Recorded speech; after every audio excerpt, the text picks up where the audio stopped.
Boker Tov, Moadim les Simcha, nous sommes le 17 avril 2022, le 16 Nissan 5782, second jour de Pessah, premier jour de l'Omer et de Chol HaMoed. Il est 8h précises, c'est l'heure du premier journal d'information sur les ondes de Radio Kalita.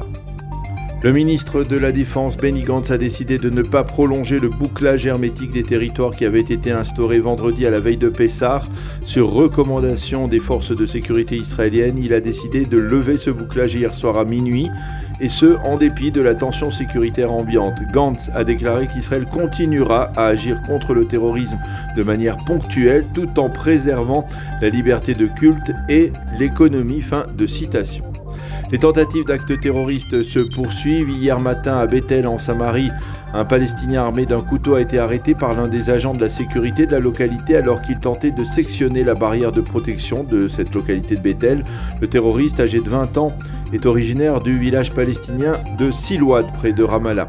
Il faut souligner que 3 terroristes de Silouad ont été arrêtés la semaine dernière par les forces de sécurité alors qu'ils s'apprêtaient à commettre un attentat terroriste. L'un de ces terroristes était membre d'un commando qui avait assassiné il y a 7 ans Malachi Rosenfeld. Le maire de Bethel, Shai Alon, a demandé aux autorités israéliennes de terminer la barrière de protection qui entoure sa localité. Et puis la garde à vue de la jeune arabe israélienne qui a poignardé vendredi à Haïfa un habitant juif de la cité portuaire a été prolongée de 6 jours. L'habitant juif a été légèrement blessé lors de cette attaque. Il a révélé qu'avant de le poignarder, la jeune fille l'avait frappé à la tête à l'aide d'une pierre.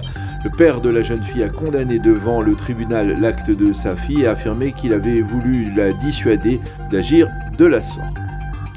Les événements de vendredi matin sur le mont du Temple, au cours desquels des centaines d'émeutiers se sont affrontés avec des forces de police israéliennes, continuent à susciter de vives réactions dans le monde arabe. Plus de 70 députés jordaniens ont demandé au roi Abdallah de ne pas se contenter d'une simple condamnation après l'arrestation de près de 400 émeutiers palestiniens donc sur le mont du Temple. Au sein du Parlement à Amman, on réclame également des comptes précis à Israël et l'on appelle à la rupture des relations avec l'État hébreu, à la fermeture des bureaux de l'ambassade israélienne à Amman et au rappel immédiat de l'ambassadeur jordanien à Tel Aviv. Rappelons également que le Maroc et les Émirats arabes unis ont dénoncé l'entrée des forces de sécurité israéliennes vendredi dans l'enceinte de la mosquée d'Al-Aqsa après la première prière du matin. Quant aux Américains, bien, ils se sont dit profondément préoccupés par ce qu'ils ont appelé les violences à Jérusalem. Ils ont donc appelé à la retenue. Ceci étant, le Qatar, l'Égypte et l'ONU accentuent leurs efforts diplomatiques pour faire aboutir une médiation entre le Hamas et l'État d'Israël. Objectif, faire redescendre la pression de ces derniers jours, tant à Jérusalem qu'en Judée et Samarie.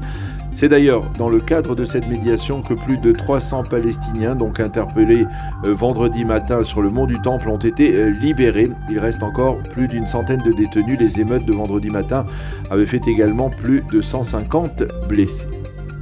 La guerre en Ukraine, la Russie n'a pas du tout apprécié que Yair Lapid, le chef de la diplomatie israélienne, l'accuse d'avoir commis des crimes de guerre et d'avoir voté au nom d'Israël en faveur de la suspension de la présence russe au sein du Conseil des droits de l'homme de l'ONU. Le Kremlin a réagi à ces condamnations en accusant Israël, je cite, de vouloir détourner ainsi l'attention du monde de son occupation des territoires, qui est, je cite toujours, la plus longue occupation depuis la fin de la Seconde Guerre mondiale. Côté israélien, on affirme ne pas vouloir répondre dans le cas précis aux accusations du Kremlin. Et puis une bonne nouvelle sur le plan sanitaire. Pour la première fois depuis plus de 3 mois, le nombre de malades graves du Covid en Israël est passé en deçà de la barre des 200. On recense actuellement en Israël 196 malades graves dans les hôpitaux israéliens, dont 74 qui ont été placés sous assistance respiratoire. Le taux de positivité est également en baisse à 8,4%. Et nous terminerons par la météo de ce premier jour de Chol HaMoed Pessah, un temps très chaud et ensoleillé sur l'ensemble du territoire israélien, avec un Khamsin extrêmement présent. Il fera aujourd'hui 32 degrés à Jérusalem et à Tel Aviv et 37 degrés à Eilat. C'est la fin de ce premier journal d'information en direct de Jérusalem.